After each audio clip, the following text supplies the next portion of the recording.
So, Out in California? see? No. Yeah. I'm like, Mhm. oh. I gotta move my camera for a second because I feel like I'm in the air. Okay. I feel like I'm on the ceiling. Batters, I'm not.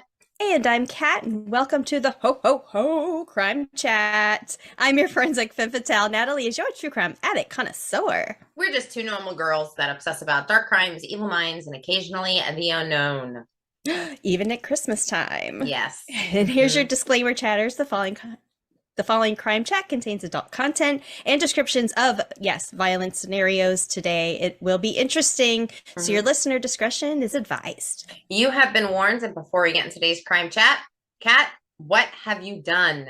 We finished Mindhunter. You did. Did you like it? Yes, left on the edge. I mean, they're in the middle of tracking BTK. They Yeah. just got Wayne Williams. We talked about Wayne Williams last Yes. week, the Atlanta child killer, right? Yeah. They just got him. Okay. Ed Kemper keeps popping up every now and then. Yeah. And so I was like, and I remember you saying that there's another season coming out. So I looked it up. It's actually on hold indefinitely. What does that mean?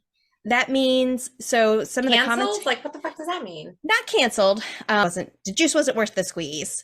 That is disappointing. Very. So I actually took your recommendation and I started watching Wednesday. What do you think? I love it. Isn't it adorable? I love it. It's adorable. Yes, it's dark and like dark enough to get my interest, but super adorable. Like we've talked about this. I'm not a lovey-dovey romantic like movie person, like, oh, cutesy tootsy. If it's got a little twist to it, then I'm all about it. And Wednesday is great. Yeah. I'm not a Hallmark person.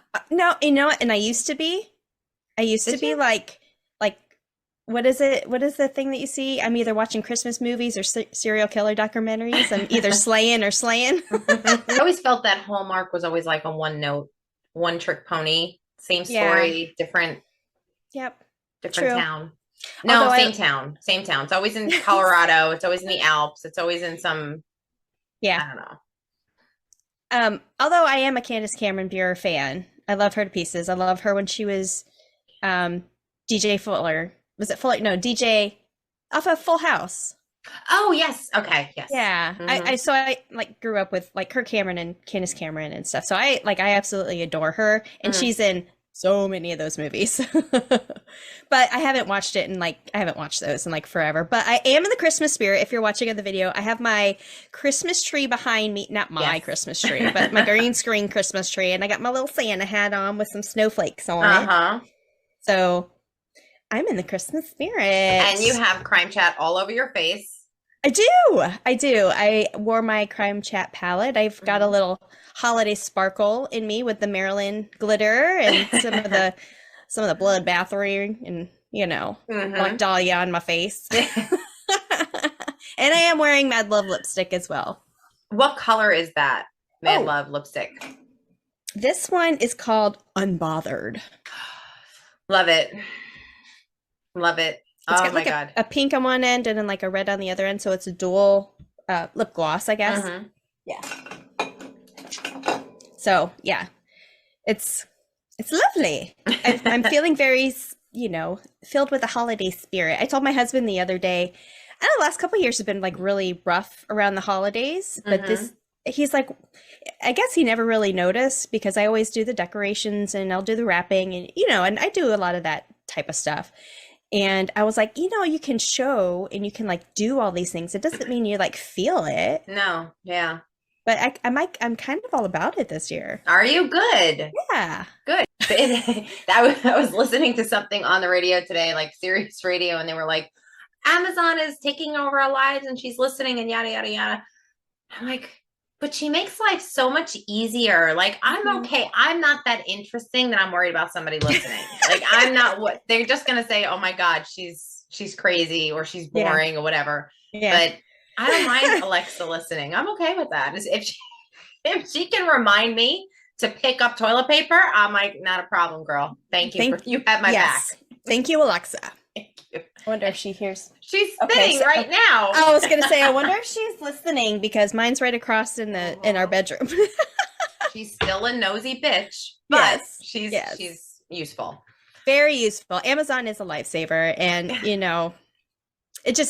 makes it so much easier. Yes. Today we had I don't know if you were watching the news, Mm-hmm. but when Kat and I were going over season 2 stories to do, this was like one of my stories to do. Mm-hmm. And ironically, it was solved today. Like it wasn't solved, but Yes. they were identified Yes. today. And it was such like I just can't, like, you know what? I'll just include that in my story when I do the Yeah. story, but I got to go over it. I'm just so happy. I'm elated. Yes. It's one of Uh, those stories that you're like, finally, there yeah. is, it's not a conclusion, but some sort of resolution. Yes. Yeah. It's like if they found something out on John Bonet. Yeah. Oh, yeah. Something. Give us That's not something. it, but it's like that. Yes. So on February 26, 1957, a deceased child was found inside of a box in the Mm-hmm. wooded area of Northeast Philadelphia. Mm-hmm. Sound a little familiar? Sure does. Yeah.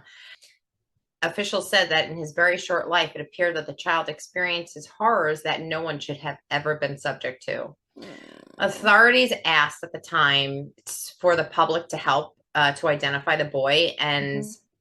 people came forward, and they even had like a display of him at one point. Like they Mm-hmm. allowed people to come into the medical examiner room, like where the boy was kept, in Right. order to identify him. And then Right. they did a lot of really progressive stuff. They posted his picture in the newspaper.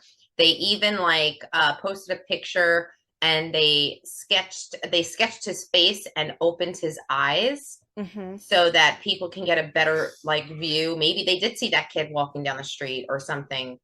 Right. And they did a picture of him. They propped him up in a seat in a sitting position, thinking that maybe the public would identify the kid if maybe they saw him on a bus or in a Right. chair or something. Right. But no leads ever came out of it. They just had no idea who this kid was. The medical examiner at the time did do a death mask of the kid. It's going to be in like a museum after the Oh, you would. story or something. Yeah, you would think so. I mean, we've talked about it. There's crime museums everywhere. Yeah, absolutely. So now this case became one of the Philadelphia's oldest unsolved homicides, Hmm. and for 65 years, this little boy was known as the boy in the box, Yeah. and was also known as America's unknown child. That's so heartbreaking. It is heartbreaking. So it is an active homicide investigation, but I will tell you that the forensic experts that use this DNA, they did use a whole new technology in genetic testing and genealogy. And Yay, genetic genealogy. yes, they were, and you spoke about this once before in season 1. Yeah. They were able, the doctor got on there. Okay. So you have to watch the press conference because the detective, he gives zero fucks, and he's a hottie. Okay. So he just looks like the guy who's right for the job. You know, Means business. he means business. And I just had Yeah. like confidence. I'm like, oh, this guy should be in charge of John Bonet. Like, this is the Oh, dude. yeah. Yeah. And when the reporter was asking these questions, like, well, how did you know this? And how did you get that? And da, da, da, da, he didn't even bother like answering the question. He was just like, can I have a scientist up here, please? And he had the scientist come up, and the scientist was like, listen, the type of DNA testing that we used, not only were we able to collect the birth certificate from this child, but we were able to, on the maternal side and the paternal side, actually like funnel straight to who this child was. And we know they were like, we know who the cousins are. We know who the grandparents are. Yep. We know them all at this point. We have the entire family tree, which is freaky as hell because we're always talking about Alexa taking over our lives. And now it's like, you know what? I want to do the 21 in me. I want to know. Well, you haven't done any DNA No. or anything like that? Okay. So yeah, my family, we've done ancestry DNA. Okay. Yeah. Who you related to? Nobody No crazy. that you would know. Okay. No crazy like homicidal. Well, okay. So my story today is an interesting one. I am going to be talking about the Christmas tree farm murders. Never heard of it.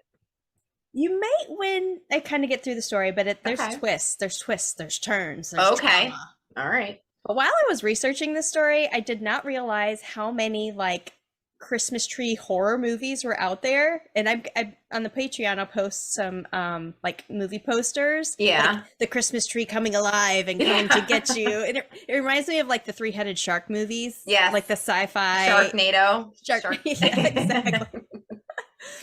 But today we're going to go over the Christmas tree farm murders, and you've not heard of it. No. I haven't. So wait, it's ironic though, just a little bit. Okay. So before we get into the story, it's funny that you should mention that there are like Christmas movies out there that are scary and Yeah.